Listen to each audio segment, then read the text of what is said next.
ایک اور سوال بھی موصول ہوا ہے، وہ یہ کہ سائل نے پوچھا کہ مفتی صاحب کیا کسی سنی کے لیے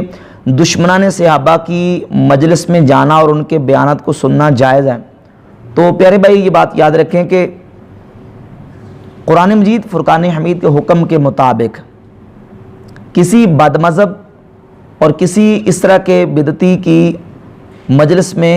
اور اس کے پاس بیٹھنے سے، اس کی صحبت اختیار کرنے سے منع کیا گیا ہے۔ اللہ رب العزت نے قرآن مجید میں فرمایا، اعوذ باللہ من الشیطان الرجیم، بسم اللہ الرحمن الرحیم، لا تقعد بعد الذکر مع القوم الظالمین، یاد آنے کے بعد ظالم قوم کے پاس مت بیٹھ، ظالموں کے پاس بیٹھنے کی اجازت نہیں۔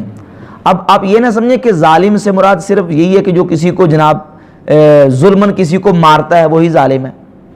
یا ظلمن کسی کی جائیداد پہ قبضہ کر لیتا ہے وہی ظالم ہے۔ مفسرین نے اس آیت کے تحت لکھا ہے، ملا جیون علیہ رحمہ اپنی کتاب تفسیرات احمدیہ میں اس آیت کے تحت لکھتے ہیں کہ دخل فیہ الکافر والفاسق والمبتدع والقعود مع کل ممتنع،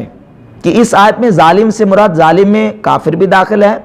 اور بدعتی گمراہ اور فاسق اعلانیہ وہ بھی اس میں داخل ہے۔ تو والقعود مع کل ممتنع، ان تمام کے پاس بیٹھنا ممنوع ہے، ناجائز ہے، ان کے پاس بیٹھنے کی اجازت نہیں ہے۔ اور پھر صحیح مسلم کے مقدمہ میں بھی حدیث موجود ہے کہ رسول اللہ صلی اللہ علیہ وآلہ وسلم نے فرمایا کہ تمہارے سامنے ایسے لوگ آئیں گے جو تمہارے سامنے ایسی احادیث پڑھیں گے کہ جو احادیث تم نے اور تمہارے آباء و اجداد نے نہیں سنی ہوئی۔ ایاکم و ایاہم لا یضلونکم ولا یفتنونکم، فرمایا کہ ان سے بچو اور اپنے آپ کو ان سے دور رکھو، کہیں وہ تمہیں گمراہ نہ کر دیں، کہیں وہ تمہیں فتنے میں مبتلا نہ کر دیں۔ تو بدعتی کے پاس اور گمراہ بندے کے ساتھ خصوصاً ایسا بندہ جو نبی کریم صلی اللہ علیہ وآلہ وسلم کے صحابہ علیہم رضوان پر سب و شتم کرتا ہو، حضور علیہ الصلوۃ والسلام کے صحابہ کو نعوذ باللہ گالیاں دیتے ہوں، طعن و تشنیع کرتے ہوں اور دشمنان صحابہ ہوں، ایسے لوگوں کی مجلس میں اور ایسے لوگوں کے پاس بیٹھنے کی اجازت نہیں ہے۔ مولانا روم رحمۃ اللہ علیہ فرماتے ہیں، تاتوانی دور شو از یار بد، یار بد بدتر بوت از مار بد، جہاں تک ہو سکے برے یار سے بچ کے رہ، برا یار زہریلے سانپ سے زیادہ برا ہے،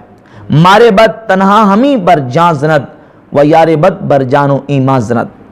فرماتے ہیں کہ زہریلا سانپ لڑے گا تو وہ صرف تیری جان لے گا اور برا یار تیری جان اور تیرا ایمان دونوں خطرے میں ڈال دے گا۔ امام جلال الدین سیوطی رحمۃ اللہ علیہ نے اپنی کتاب شرح صدور فی احوال الموت والقبور کے صفحہ نمبر 46 پر امام عبد الرحمن المحاربی علیہ رحمہ کے حوالے سے لکھا ہے، وہ فرماتے ہیں کہ حضرت رجل عن الوفات، ایک بندے پر موت کا وقت طاری ہوا، موت کا وقت آ گیا، فقیل لہو، اس سے کہا گیا قل لا الہ الا اللہ، اس سے کہا گیا کہ لا الہ الا اللہ پڑھو، کلمہ شریف کا ورد کرو، کلمہ لا الہ الا اللہ پڑھو۔ لوگ اس کو کلمہ پڑھاتے ہیں اور وہ کلمہ پڑھنے کی طاقت نہیں رکھتا، تو اس نے جواب دیا لا اقدرو